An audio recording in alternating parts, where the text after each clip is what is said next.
And now, I am pleased to introduce the opening session of the 2014 Texas Tribune Festival, the fourth such opportunity we've had to begin our weekend by putting one of the most important players in Texas politics and public policy on a very big stage. The opening session sets the tone for the many discussions to come over the next 2 days. It should be substantive and interesting and provocative and maybe even make a little news. And so we've always chosen carefully. In 2011, when the opening session was still on Saturday morning, it was Senator John Cornyn.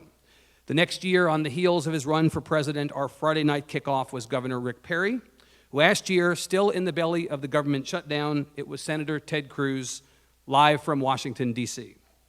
This year, with the two major party gubernatorial candidates committed to be in the Valley for their first debate, as you just saw, we decided to do something a little different, to turn our gaze toward the future, to someone who we imagine may, depending upon the outcome of the November election, may be part of our little world for some time to come. That someone is George P. Bush, the Republican nominee for Land Commissioner in 2014. You may be thinking reasonably, an hour-long sit-down with a guy running for Land Commissioner? A guy who's never been on the ballot before. But this is no ordinary candidate. This is indeed Mr. Bush's first run for elective office, his long-anticipated and eagerly awaited entry into the family business. The grandson of former President George H.W. Bush, the nephew of former President George W. Bush, and the son of former Florida Governor Jeb Bush, he is the founder of St. Augustine Partners, an investment firm focused on oil and gas transactions, and the co-founder of Pennybacker Capital, a real estate private equity firm. He previously worked as a corporate attorney at the Aiken Gump law firm, and before that clerked for a federal judge. He's also taught high school history. Mr. Bush has been a naval reservist since 2006. He did an 8-month tour of duty in Afghanistan in 2010 as part of the Special Operations Command and was awarded the Joint Service Commendation Medal for meritorious service. He's long been active in Republican politics. A one-time deputy finance chair of the Republican Party of Texas, Mr. Bush co-founded the Hispanic Republicans of Texas organization and served as a national co-chair of Maverick PAC. A native of Houston, he has an undergraduate degree from Rice University and a law degree from the University of Texas. Please join me in welcoming George P. Bush. Absolutely. Good to see you. Appreciate you being here. Absolutely. Good. Great to Please. join you. Mr. Bush, good to see you. Good to see you as well. Thank you for having me. Very happy to have you. This is really the first sort of this kind of interview that you've done, right? Where have you been? You've been out on the campaign trail. I have. It's hard to believe that I've been campaigning now for 22 months, traveling this great state, traveled over 160 counties.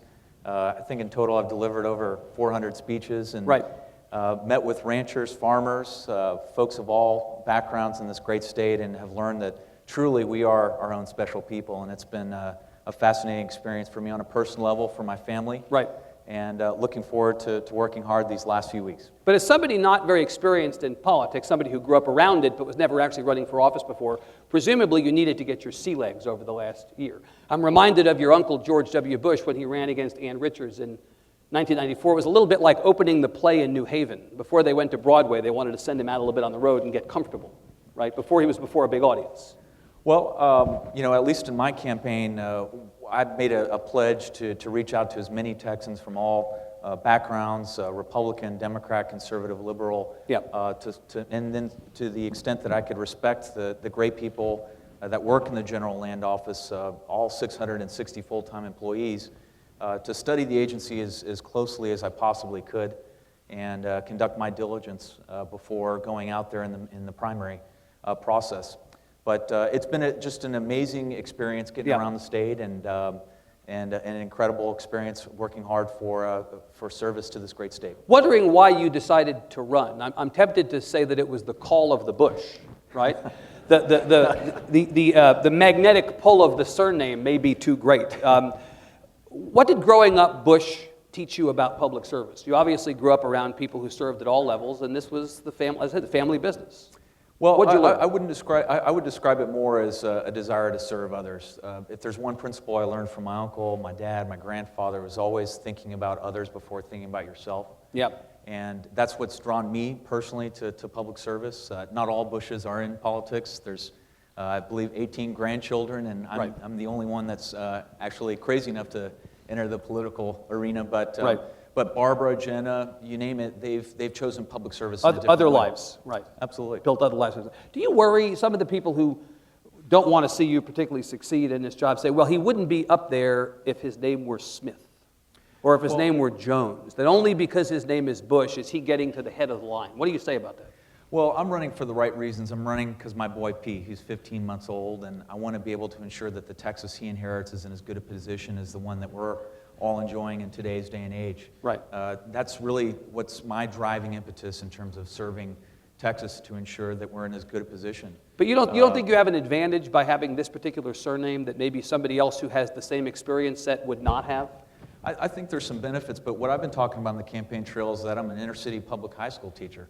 I'm a military veteran. I'm an oil and gas businessman, and those are three key skill sets that you need to be an effective land commissioner, which deals with a 13 million acre portfolio of mineral rights and is a chairman of the Veterans Land Board, which helps to ally veterans with the private sector so that we can serve those who have served in the highest calling possible. Yeah. You actually just answered my next question, which is why this job. In fact, the three legs of the stool for this job are energy, education, and veterans, and you're kind of check all those boxes, right? Absolutely. I mean, this is something that I'm extraordinarily passionate about. There's 21 functional areas to the agency, so it literally touches every Texan in every possible way imaginable, but the three core areas I've been campaigning on is my skill sets in those three areas. Let's talk about those one at a time, if you would. I want to draw you out on how you feel about the responsibilities of the office, beginning with energy. Now, this is not a railroad commission job you're seeking, so you're not going to be one of the state's energy regulators, but you do have a platform to talk about energy. Your responsibility, as I understand, as land commissioner, you negotiate drilling contracts, collect royalty fees and other payments from energy companies operating in Texas on the lands that you manage and control. That's correct. Yeah. And so, one of the skill sets that I've been talking about is as an attorney, as an entrepreneur, as a business owner in that space, I feel like I could generate more revenue in an environmentally responsible way. Yep. More revenues from our Trans-Pecos minerals, the Upper Panhandle, which mostly feeds into the Permanent University Fund.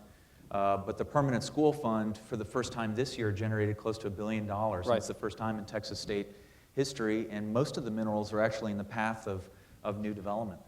So along with our Railroad Commission, your land commissioner gets to weigh in on designing the right blueprint for an energy secure policy, but not only for traditional hydrocarbon development, but also alternatives. Yeah. One of the largest offshore wind farm developments was signed by your current land commissioner, Jerry Patterson, in South Texas, and with the cost effectiveness potentially for alternatives in the medium to long term, your land commissioner will continue to build out a diversified portfolio of energy sources. Now, you mentioned a lot of different kinds of energy in there, and in fact, you said on your website, and I know you told our reporter for the Tribune, Nina Satija, that you really believe in an any and all strategy on energy. I think your exact quote to Nina, the message is clear, we need all forms of energy. In the short term, it's hydrocarbon. In the medium term, I think we eventually transition to a natural gas-based energy economy, and then in the long term, renewables. So you're not picking one over the other. You kind of want to do any and all.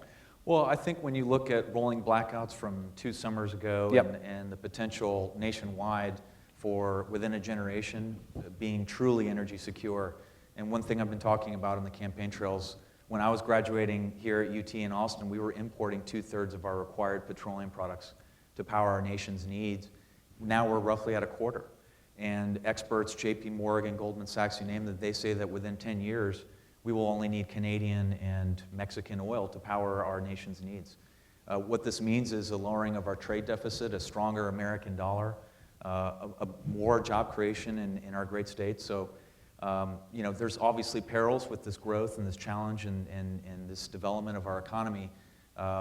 Make no mistake, but it's all very exciting. Okay. What about the impact of the energy boom that we've seen over the last couple of years on the state of Texas? Obviously, it's been an economic engine for the state. It's helped us weather the recession. It's provided a lot of jobs. It's provided a lot of wealth to communities around the state. But of course, it's also had an impact on resources.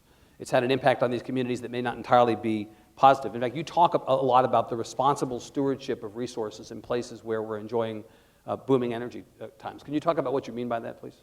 Yeah, absolutely. I mean, I think that we have a responsibility to, and your land commissioner has a pivotal role to raise awareness around the Gulf Coast. I mean, here you have 367 miles, and I'm a Highlander. I'm from Fort Worth, and a lot of North Texans and folks from the Panhandle aren't aware of the great things that are happening on the Gulf Coast, whether it's the largest petrochemical facility that you'll find in North America, or the fact that 25% of our state's population is in the coastal zone.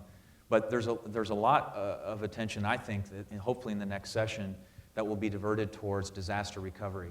The fact that we are a hurricane category 3, 4, 5 storm away from a potential disaster economically for our state, at or near the Houston MSA, and so your land commissioner has to work together with county judges, with mayors, to design a long-term policy so that we can be prepared for the next long-term storm.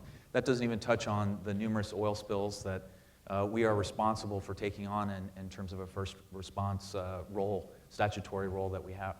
You're a believer in more drilling on public lands. Controversial position in some quarters. Can you talk about that? Absolutely. I mean, somebody who's been in the private sector, who's been in the energy industry, I'm excited with the development. The leveraging of new technologies and completion techniques have generated billions of dollars for our public school systems. The market cap for the PSF and the PUF together roughly is $32 billion, and the annual revenues, as I mentioned before, generate about $1 billion, right, for K through 12. This is an extraordinary treasure that Sam Houston and the forefathers of the state of Texas left for future generations of Texans. But we should do it in an environmentally responsible way. Right. And your land commissioner can do that and find that balance. I don't buy into the false narrative of protecting the environment on one side and economic development on the other. I think we can do both. Well, in fact, you've said specifically that it's the days of false choices between protecting the environment on the one hand and promoting job creation, those false choices are over. How do you do both? And what are you trying to protect about the environment, and how do you do both? Well, the General Land Office, a little known as we also have a conservation role in the agency, and I want to implement more conservation easements, not necessarily in perpetuity, but based on a generational basis. I've had a chance to meet many ranchers and farmers throughout the state that want to preserve parts of our state, whether it's the Gulf Coast or in the Trans-Pecos Corridor. Recently, the Powderhorn Ranch, which was a huge win for Texas Parks and Wildlife. And the future of Texas, I think, can be conserved in a responsible way. But there's a historic opportunity with the newer completion techniques that have been perfected since the shale or fracking revolution, if you want to call it that, to generate even more revenue for our public schools in a fiscally constrained time when a legislative session will have to deal with the state's potential judicial decision on our spending for our public school systems. Do you have any concern when you talk about protecting the environment or responsible stewardship of resources on water or air quality in some of the communities where this activity is going on? Absolutely. I mean, in terms of water conservation, there's a lot that we can do. I was a supporter in my primary for Prop 5, which I think was a step in the right direction. The Texas Water Development Board says that this is a $52 billion problem that we face as Texans for the next 20 years. So Republican or Democrat, I think we can agree that it's not going to be financed all by the state. We're going to have to examine P3 projects. We're going to rely upon, on a regional basis, our county judges to come forward with feasibility studies. I had a chance last week here in Austin to visit with the DSAL conference for the entire state of Texas, and the fact that we have brackish water that could cover the state's geography up to 4 feet is pretty astounding. And brackish water can be used in fracking for industrial purposes here and now, and is substantially cheaper to refine than, say, seawater. But even that margin is decreasing thanks to newer technologies that are being developed elsewhere.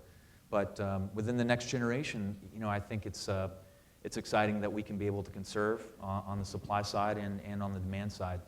What about air? Well, talk about air quality, because on your website there's a basic fight excessive DC regulation is one of the things that you stand for. It's a little bit of a dog whistle in politics these days to beat up on Washington, D.C. That often translates in Texas into Texas versus the EPA. The EPA has been trying to put into place some protections on air quality that people in power, at least at the moment in Texas, don't much like, and it sounds like you don't much like it either. Any concerns about air quality as it relates to some of this activity? I think the better regulatory body for air quality would be at the state level. And Texas Commission on Environmental Quality would be... That would be correct. Our environmental regulator. Yes. Right. And they've done an effective job over the years, and they have a good relationship with the private sector. Yep. And in my opinion, when you have overbearing regulations, it impacts job creation and the development that we've had these past few years. But again, I think there's ways that we can do this in a progressive fashion and not have an emotional reaction in terms of the designing of regulations. And sometimes we define compassion by the amount of rules and regulations and laws that we create in D.C. as opposed to allowing Texans to assess what fair standards should be. Let me ask you about a couple aspects of this that have come up recently. One is climate change, climate science, global warming, call it what you want. A little bit of a kerfuffle recently. We reported on an interview you gave to, again, Nina Satija, our reporter, in which you said, among other things, the following, unedited, this is the quote, "I think people can agree that there has been warming, in recent years." Is that your point of view? Well, I'm glad I had the opportunity to clarify the remark because... That's what they always say. Clarify the remark. You either believe it or you don't. No, I think that, and I'm glad to have the opportunity to clarify, but where we can agree is that over the course of human history that there's climatic changes. There's been warming and there's been freezing. The question and the bigger debate is whether it's anthropogenic and whether it's man-made. And I think, my personal opinion is that we need to depoliticize that aspect, that rubric. Good luck. And, and allow the scientists to make a definitive call one way or the other. And it has to be viewed over a longer-term lens rather than... So you're willing to go along with science on this? Absolutely. You are. So you say that you're willing to go along with science on this, and you're willing to accept that there is warming that has been going on over the last couple of years? Well, you're running as a Republican for this office. I mean, the fact is, this puts you, you clarified all you want. This puts you at odds with a lot of people who are your party brethren, including, you mentioned the TCEQ. You and Brian Shaw, the chairman of the TCEQ, don't sound to me like you see this issue the same way. Well, my viewpoint has, I've tried to make clear is that there's been changes over the course of time. There's debate over whether or not it's anthropogenic. It's not my place as an aspiring public servant to, because I'm by no means a scientist or engineer. Right.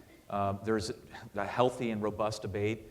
NASA scientists, this week alone just debated over what the consensus is in terms of those climatic changes. The models are even debated in terms of the forward projections of climate change. So, if I'm privileged to serve Texas, and I'm able to serve in this role as land commissioner, I have to deal with the immediate needs on the Gulf Coast. And that's where I can have some impact, and I'm more than happy to talk about those positions. Well, let's actually talk about the coast, and let's talk about the question specifically of open beaches. That's another topic that is sort of bubbling to the surface in this campaign. The open beaches issue is often posed, in very simplistic terms, as private property versus public access. There was a decision, Texas Supreme Court decision, Severance versus Patterson a few years ago, in which the court came down on the side of private landowners. That decision was opposed by your current occupant of the General Land Office, Jerry Patterson, and it was appealed as State Attorney General by Greg Abbott. You are with the Severance side, the private landowners side of this. Can you explain why you come down on the side of private landowners and not on the side of public beaches, especially since back when a constitutional amendment was on the ballot in 2009, 77% of voters said we put public beaches ahead of private landowners? Well, we also have to clarify that the Texas Open Beaches Act is a very broad law, and Texans, in my opinion, can access the dozens, if not hundreds, of public points that are located on the 365 miles of coastline that we have in the state of Texas. And the ruling is limited to the Galveston Island. But as I said before, this is an area of our state that generates billions of dollars of revenue, not only from, as we said before, petrochemical activities, but tourism. Yeah. And you have folks that are retiring and building homes and building lives and businesses. And as somebody who is a private property advocate, I've stood behind that ruling, and I continue to do so. And that's my position. You're an advocate for personal responsibility? So if somebody makes the personally responsible decision to buy property on the coast, knowing that an event like a hurricane may change the property line, shouldn't they have the personal responsibility to accept the fact that we're going to put public beaches ahead of private property? Well, 2 points. I mean, under the ruling, there's a distinction between evulsive events, and that's the key distinction. So situational versus over time, systemic erosion, right? Correct. Yeah. And having the immediate impact of, say, a hurricane or other natural disaster, heavy winds, you name it. The distinction is that. And so I don't believe that the state should take land in those events. But secondly, there's Isn't also Mother Nature taking it rather than the state? Well, the state has the right to take it. And that's where, if I'm land commissioner, I'm hoping that we, at least as it relates to Galveston Island, that we won't continue to take. So what policy as land commissioner, given the Supreme Court ruling, what would the land office's position on open beaches be? Well, I mean, like I said, I think there's a balance here. We can continue to protect this law and allow for Texans to have accessibility points. For example, down in Cameron County and New Essex County, there's a recent conservation of coastland that allows for Texans now to enjoy the beach and coastline in South Texas, and this continues. The Powderhorn Ranch as well. Yep. So there's active conservationists and ranchers and landowners throughout our state that are committed to this. In addition to the state, again, there's hundreds of access points, and I want to continue preserving that, whether it's in the Bolivar Peninsula or Rollover Pass. So you don't expect that this ruling would extend beyond Galveston? Well, I mean, I'll leave that to the judiciary in terms of how that's going to be picked up, and there'll probably be a piece of litigation that will rise at some point that will provide a little bit more clarity statewide and throughout the coast. But a second point I want to make is just the compensation aspect of it, and speaking with landowners that after a state taking, many of them are left aggrieved without a just compensation for the taking. You've mentioned a permanent school fund a few times as another part of what the GLO job entails. You said $32, $33 billion maybe now is where the balance of that fund is. And the growth of that fund over time happens for two reasons. It happens because of lease rental income, and it happens because of sound investments. That's really all that you can do in terms of education in the office. You may have a platform or a bully pulpit to advocate for certain other issues. We'll talk about those in a little while. But the fact is, really, it's just managing the fund. Right? So the education aspect of this is really just managing the fund. I would differ from that viewpoint in the sense that I'm a former public high school teacher. I'm involved with the public charter school movement in North Texas with Uplift Education, where the results have been phenomenal in the inner cities of the Metroplex. And I'm passionate about tactical reforms that we can make in the classroom to continue to improve public schools in the K through 12 systems. So yes, I'm handing the paycheck, and that's a primary responsibility to the State Board of Education. But why not have a land commissioner that can bring a classroom experience to the people of Texas and bring those experiences to the next session? So your intention is to be, even though you can't actually impact policy, you could be an advocate. Absolutely. And that's something you intend to be. Absolutely. On veterans, you do have your hand on the wheel a little bit more firmly. There are things that you can do, as you say. That part of the responsibility of the office. You've talked a lot about PTSD. You've talked about home loan assistance, healthcare assistance programs for the 1,700,000 veterans in Texas. Do you mean for the land office to be a clearinghouse of information? What can you do in an activist way to be an advocate for veterans in Texas? Well, the two clear points that I've talked about in my travels has been the rate of suicide now in the military community that exceeds any other cause of death in our nation's military active duty or reserve component. And secondly, the rate of unemployment in the post-9/11 generation of military veterans exceeds 10% countrywide. And that's unacceptable. I'm a military veteran who still wears the uniform as a reservist, and I think as Texans we recognize we can do a better job. The VA scandal just continues to raise a red flag in terms of how we're servicing our veterans. And I think I can act as an accountability officer not only with the feds, but also rally private sector resources with public resources to serve our vets.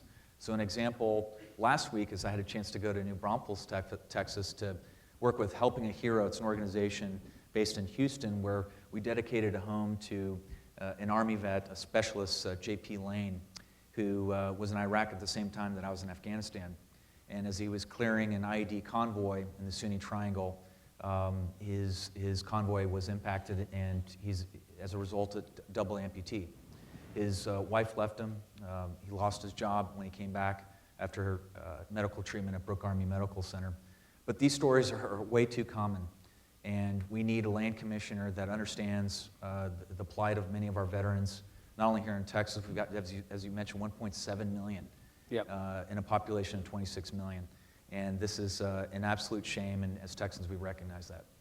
So energy, education, and veterans, those are the three big aspects of the job. A lot of things are not part of your job. And I know it's become fashionable in politics today when you're running for an office to talk about issues that really you have nothing to do with, so that you identify for voters core principles.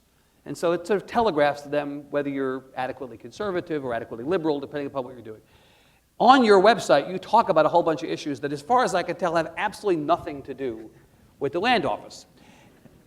You opened the door, and so I'm going to walk through it. And I'm going to ask you about that, because if you feel the need to unburden yourself to us about your position on abortion or gay marriage or health care, I'm going to ask you about those things. So let's spend a little time talking about issues that admittedly do not affect the land office, okay, and about which you have nothing. The easy topics. The easy topics, non-controversial. Your campaign website describes you as, quote, pro-life and pro-family. You say, I believe that marriage should be between a man and a woman. Correct? Characterize your position correctly? Your Aunt Laura doesn't agree with you on gay marriage. Your cousin Barbara doesn't agree with you on gay marriage. Your great-grandfather Prescott Bush, for whom you're named, was the treasurer for a national fundraising campaign for Planned Parenthood. Are you the black sheep or the white sheep of the family as far as these issues go? Evan, you know how to ask a question, man. That was Well, go ahead. Look, we're just like any family. We have our disagreements. We have. I should say so. Yeah. We have liberals. We have conservatives. You know, I've said from the beginning of my campaign 22 months ago, I'm a man of my own right who stands in my own shoes, and these are my positions. Right. And that's what I'm offering the voters of Texas in this campaign. But again, I'm focused on this agency, making it effective, continuing the legacy of Jerry Patterson, right, and talking about my background on these important areas. But of course, again, Mr. Bush, if these are not parts of your job, why talk about them? Well, these are core principles that I stand on. Right. And to your point, a lot of voters, whether it's in the primary and the general, they want to know it. And Texans should know it. Voters should have access to what my viewpoints are, and really, for that matter, any candidate running. And so we're, in the interest of full disclosure, getting those positions out from the beginning. In case anybody wants to know where you stand. Exactly. Yeah. Isn't it your party, the needle moving on same-sex marriage?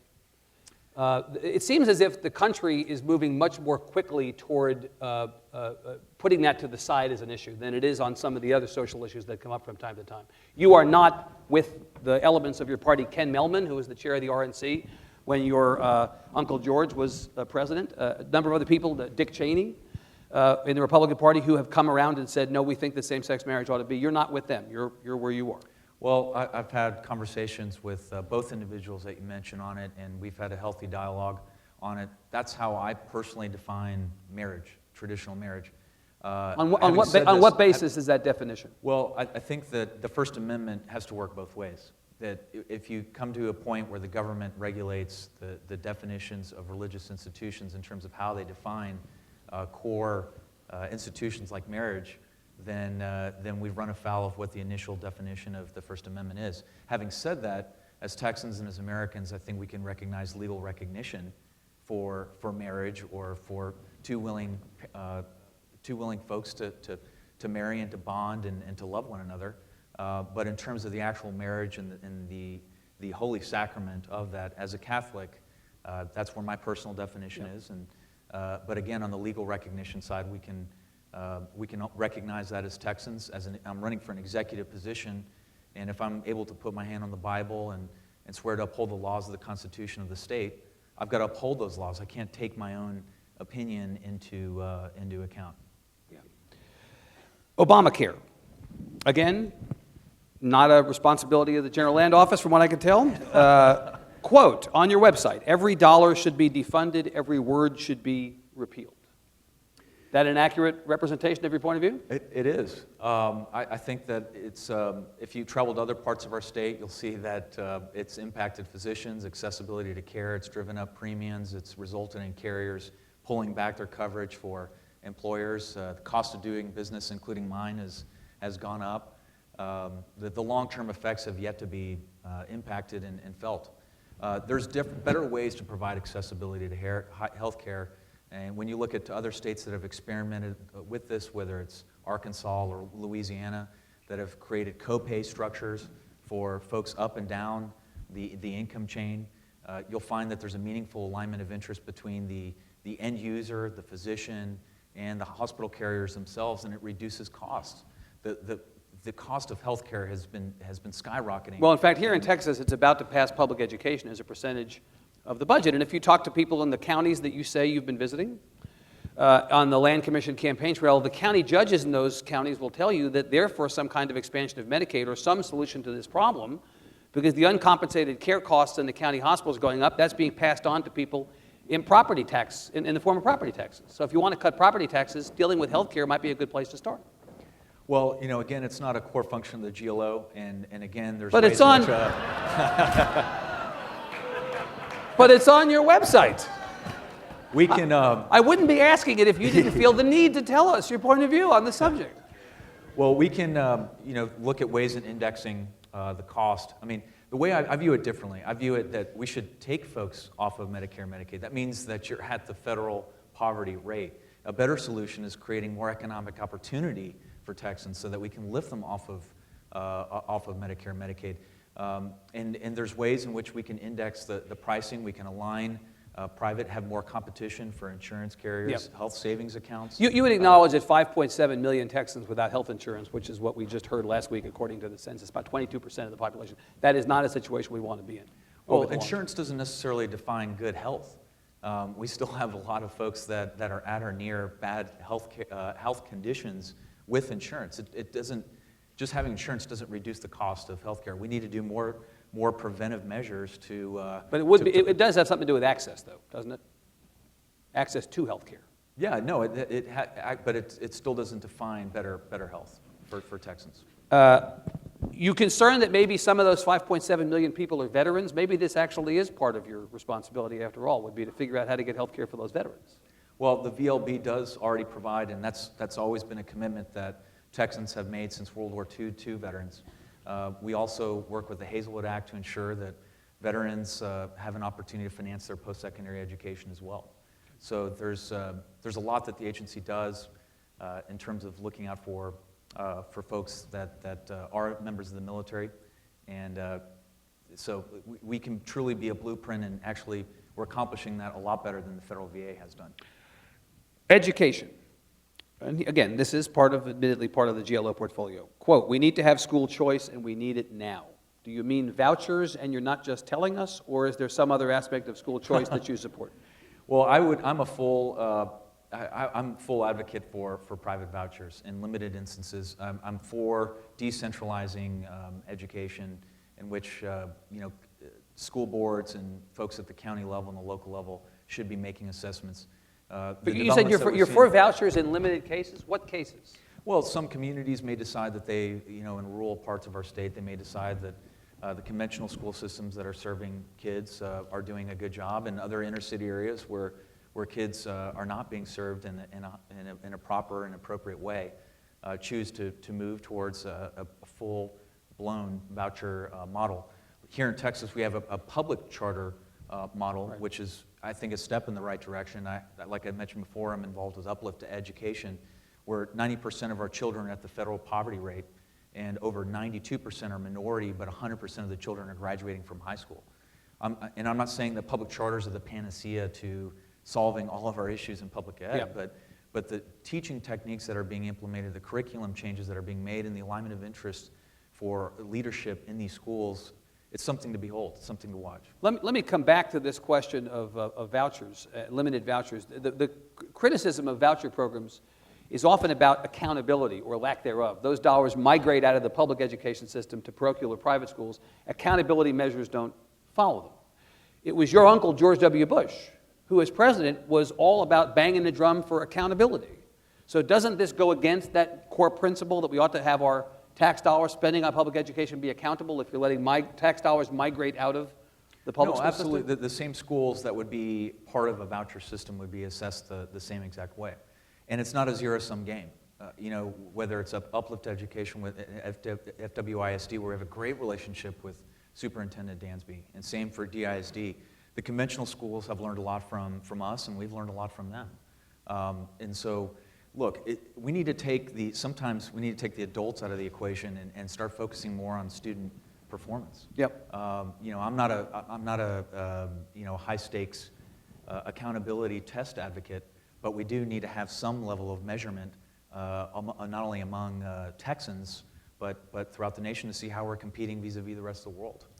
I went looking, since you told us about Obamacare, you told us about abortion and gay marriage, you told us about health care, I went looking for immigration on your website. No mention of immigration. And then I thought that your dad, former Governor Jeb Bush, talked about illegal immigration as an act of love earlier this year and got walloped by people in his own party. I remember what happened to your uncle George W. Bush in attempting to pass comprehensive immigration reform in 2006, and I thought back to Rick Perry getting killed over in-state tuition, calling people who didn't support in-state tuition heartless during the 2012 campaign, and I thought, well, it's probably an issue that is rife with landmines, but I feel obligated to ask you where you are on immigration. Even if other people may have gotten into some trouble speaking their mind on it, you seem comfortable speaking your mind on other issues. Tell us what you think we ought to do on immigration. Well, I don't have the magic wand. I wish I did on this issue. It's because it's terribly complicated. I think that it will require a multi-generational viewpoint on the issue. The unaccompanied child situation on the board just raises a light on the overall complexities of the problem. I've said publicly and on the trail that we need to find an overall solution. I think mechanically the better time to deal with the issue is the day after an election rather than the day before. That seems to be what the president's doing. Well, he may be doing it through executive order. But he seems to, but he's kicked it until after the election. Correct. Right. But it's never going to be politically easy, Mr. Bush, to get this issue solved. Well, I think it'll be easier the day after an election when the environment is dethrottled, and you have leadership from this president, and you have on a bipartisan basis folks that are coming together. As related to the unaccompanied child situation, to see Representative Cuellar come together with Senator Cornyn to come forward with a sensible short-term solution on the unaccompanied. I mean, that to me is a positive development. And maybe Congressman McCall is correct in saying that it's a piecemeal approach in terms of solving this issue. So what I mean by that is national security on one end, what to do with the undocumented that are already here on the next, and then how do we deal with this from an economic standpoint. We are the world's largest economy, and we have needs from H-1B visas to immediate labor needs in the construction industry and agriculture. So how do we balance that? How do we deal with that? We elect folks in D.C. to solve this. It's a federal issue, but we also need leadership from the president to bring folks together. But there are aspects of it that are clearly state concern. And I mentioned in-state tuition as it related to Governor Perry in 2012. He was booed at that debate in Florida over saying that he believed in-state tuition was the correct thing to do. You know that in-state tuition for the children of undocumented persons has been the law of Texas going back more than 10 years, but it is fixing to not be the law if some people running for office this cycle get their wish. Would you support maintaining the current law on in-state tuition, or would you join those who seek to overturn it? Well, we'll see how it all plays out. No, I'm asking you what you want to do. What would you do? Well, my viewpoint is, if you actually review the controller's report from an economic perspective, it's really a nominal cost for the state of Texas to support in-state tuition. It's, I think by last count, a little over $1 million, and there's just a few hundred students that are taking advantage of it. Until there's a sensible alternative that has been presented by anybody else, have at it. So you're saying you're for it unless there's a sensible alternative? Unless there's indexing. Again, there doesn't have to be hard rules that are set in fact. Right now the rule is you have to be in public schools for at least 3 years before you can take advantage or apply for the program. Maybe we index it out over the course of K through 12. So you vest over a certain amount of time, 100% if you start from the beginning, from K, or at 50% at 5th grade, and so forth. And so unless there's an alternative that's provided to assess a future for these children that can contribute to the Texas economy and to the future of our country, let's have that discussion. This question of in-state tuition, the broader question of immigration, we heard it come up in the debate between Senator Davis and General Abbott before we came out here, Mr. Bush. A lot of it has to do with language and rhetoric, the way that people are talking about the border, talking about the Latino community, talking about the issue of immigration. You are the co-founder of the Hispanic Republicans of Texas. One of your co-founders, George Antuna, who'll be speaking at this festival tomorrow, has been critical of some elements, and he's a Republican proudly, but has been critical of some elements of the Republican Party for going a little too far in the rhetoric used, and that it may be, in fact, pushing Latinos who would otherwise be disposed to support Republicans away from the party. On in-state tuition, on sanctuary cities, on Arizona-style show us your papers legislation, on voter ID. There have been a lot of concerns expressed over the last number of years by Republicans who want to attract Latinos to the party, believe that Latinos have, by and large, small c conservative values. Do you worry that your party, in passing some of this or talking about some of this legislation, is going to be pushing the Latino community that will soon be in the majority out of your arms and into the arms of Democrats? I don't, because, look, we, along with folks at HRT and other folks running statewide, including Attorney General Abbott, have been focusing on the real issues, and that's how do we create better schools? How do we make Texas competitive? How do we deal with our highways and our water development issues? These are the key issues that we'll deal with in the session. The Hispanic agenda is the American agenda. That's what I've been talking about in my campaign trail, and that's why there's a meaningful alignment. Look, we can't control, any discussions from what I can do in my campaign and what I'm about to do in my general election is spend an extraordinary amount of time in the Hispanic community, and I hear the reverse. I hear from a lot of conservative Democrats that traditionally would vote a la palanca, straight down ticket, that are now looking statewide voting Republican, and they feel like the Democratic Party has changed and moved away from some of their more conservative sensibilities. So that's an area that we've been focusing on our campaign, and I'm excited to be a part of that. The Republican Party is often said to be at war with itself.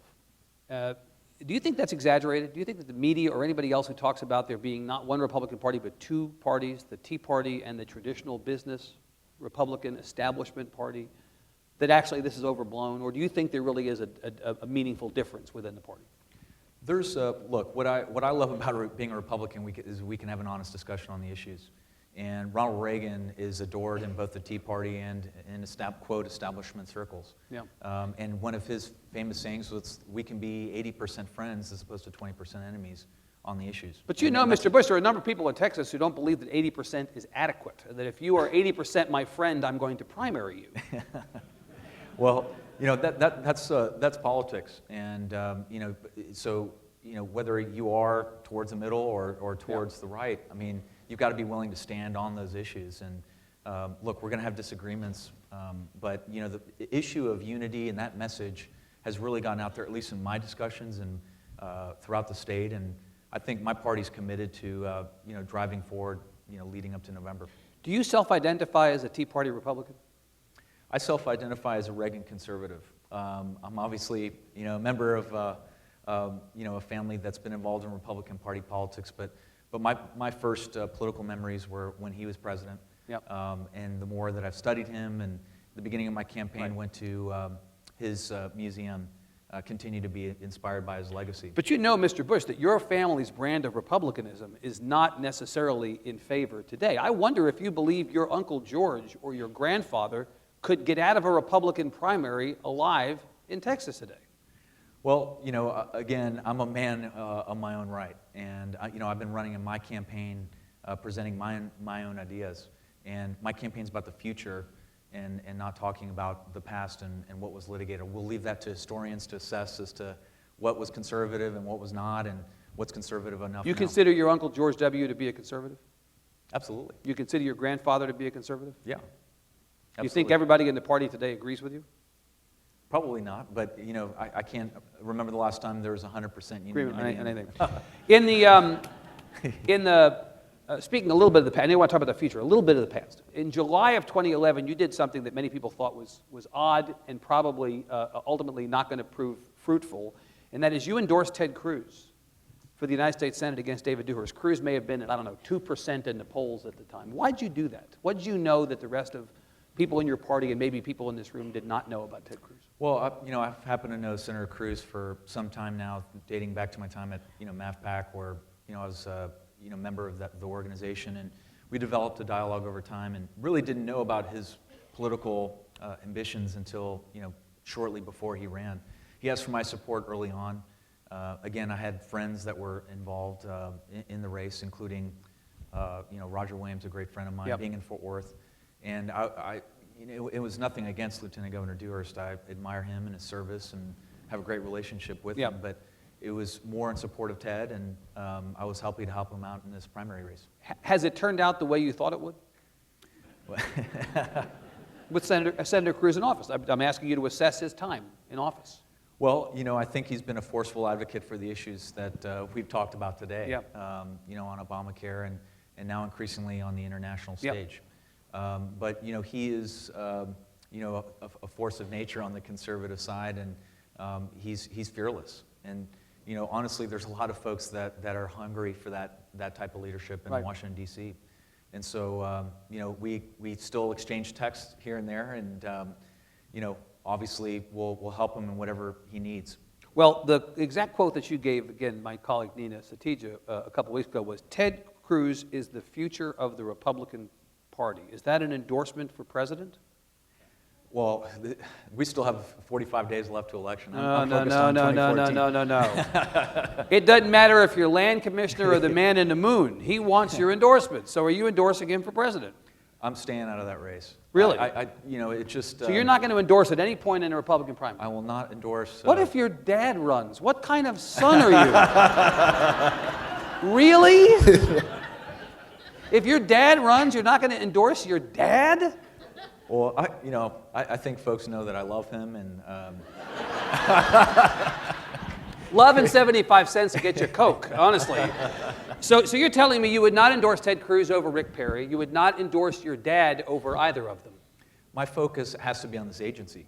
If I'm entrusted by the voters of Texas to be land commissioner, that's going to occupy my time. You know the headline tomorrow is going to be George P. Bush, too busy to endorse his dad. Well, look, All right. You caught me on that one. I got you on that one, all right. We're going to take questions in a second. I've completely lost track of the time, which happens. We got a little bit of time left? We're sort of dead? Are we done? Well, I'm going to go 5 minutes longer because it's my festival. That's fine. What is the long-term play here, Mr. Bush? Mark McKinnon, who worked for your Uncle George, said the other day, he did the math. He figured 8 years of the next president, then 8 years of the president after that. By 2028, you'll run. Just as your grandfather was 41 and your uncle was 43, he's now calling you 47. So is that where you're headed, to be 47? You have some aspirations long-term to do something else? Well, obviously great friends with Mark, and admire him and enjoyed working with him in the campaign, but he's flat wrong. I'm running for this agency. I'd be privileged to serve Texas in this role. And, I just want to work hard and make the agency more So you're not effective. thinking at all past land commissioner for 4 years or 8 years? Absolutely not. Really? Yes. You understand that most people think that this is a leap pad for you, not a lily pad. Well, I'm a businessman. I've been in the private sector all my life. As you mentioned, this is my first run for office, and there's nothing wrong with going back into business and finding other passions and pursuits. So you're announcing your retirement in 8 years today. Yeah. That's it. All right. Mr. Bush, we're going to have time just for a couple, I promise you, a couple of questions. We have microphones in the aisle, do we not? Let's take 2 or 3, and then I swear to you we'll get out of here. Well, no, we're going to ask you to get up if you don't mind and come on to the microphones in the aisle. Sir.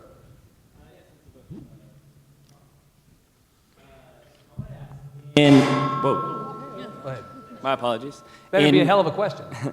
In 1991, the state set up a high-cost gas tax exemption to boost up the natural gas industry. In the 20 years that followed, high-cost gas went from 5 to 55% of the state's gas production. Right. That exemption now totals $1.2 billion, and the LBB says many producers now have no tax liability. Yep. So my question is, should that exemption remain untouched, or should we start phasing it out and put some of that money towards other areas you advocate for, like education and veterans? This has come up a couple times in the last few election cycles. The high-cost gas exemption, in the eyes of some, is no longer necessary, and it could return $1 billion back to the state treasury. What do you think about that? Well, I don't have an opinion on that, honestly. This is going to be, the legislature that will deal with the issue.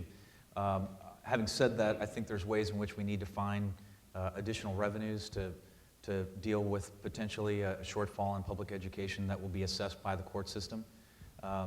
Again, with the prosperous times that we've had, we have a fair amount in our rainy day fund, but in terms of what we need to foot in terms of transportation and education, this could be one area, but there's other areas. So you'd be willing to look at current tax exemption? Willing to look at it. Yeah.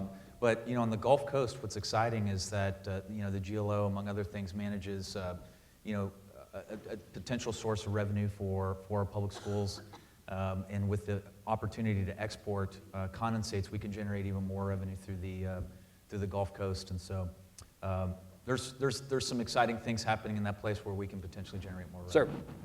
All right. My name's Jordan Brown. I'm a Texas State student. You seem to mention under climate change that you would agree with scientists, but that there is still a debate going on about whether it exists. So I pulled up NASA's website, and according to NASA, 97% of climate scientists agree that climate warming trends over the past century are very likely due to human activities. So I'd like to know if you agree with that 97%, or do you still think there is, in fact, a debate going on? Well, there's, and I've had a chance to read that report, and I've actually have personally met with folks that have visited with other NASA scientists that have split off from that study. In the 3%? No. Within that 97%. Okay. And they contend that the 97% is overstated. There's also other groups of scientists that will be meeting here in Texas, including in Houston next week. It's actually the Climate Change Conference in Houston. I don't disagree with the concept of climate change. The disagreement is with anthropogenic, whether it's 100% man-made. And secondly, whether or not the climatic models that are designed by some of the study groups are as alarmist as they've been made out to be. That's the dispute where science needs to be focused over the long term. Hi, my name is Amadita Redondo, and my question is, you said you'd like to cut the EPA regulation. I grew up in Galena Park, Texas, close to all the refineries. How would you work with the EPA, or how would you change the regulations that are releasing pollution and carcinogens into that area? Well, again, this is a huge issue in the Upper East Coast, where I've had a chance to visit, and the TCEQ, along with other environmental groups, have had a chance to brief me on some of the developments that we can do. Regardless of your politics, emission standards have been tightened, regardless of whether or not Texas participates through the private sector management or compliance of those regulations. So what is important is that we find the balance. And I think that the state of Texas is a better regulatory body for dealing with those emission standards so that we can, in a responsible way, continue our economic development of our state and continue to create jobs. But on the other hand, have a long-term viewpoint to making sure that folks in the community aren't impacted by emissions. Okay, I'm going to take one more, and then I've got to defer to time and to the party that we all are going to move on to next. Sir. Hi, my name is Charlie. I'm a freshman here at the University of Texas. And I know one of the hot topic issues recently has been with the believed hyper-politicization of textbooks in the state, most of which is blamed on Rick Perry and the kind of conservative party here in Texas. And I know it doesn't exactly pertain to the office that you're running for, but as a teacher and a member of the Republican Party, I wondered what your opinion was on the issue. Do you have a point of view about the State Board of Education's work on curriculum, specifically history, which was the area that you taught? Absolutely. I'm a viewpoint, I hold a viewpoint that all, just as whether it was my education here at ET, is for a robust discussion of all sides of debate, whether it's creationism, versus evolution and evolution theory. And so, I'm again for a decentralization where communities should be the ones defining what their curriculum should be. Local standards have typically been the way that we define these issues.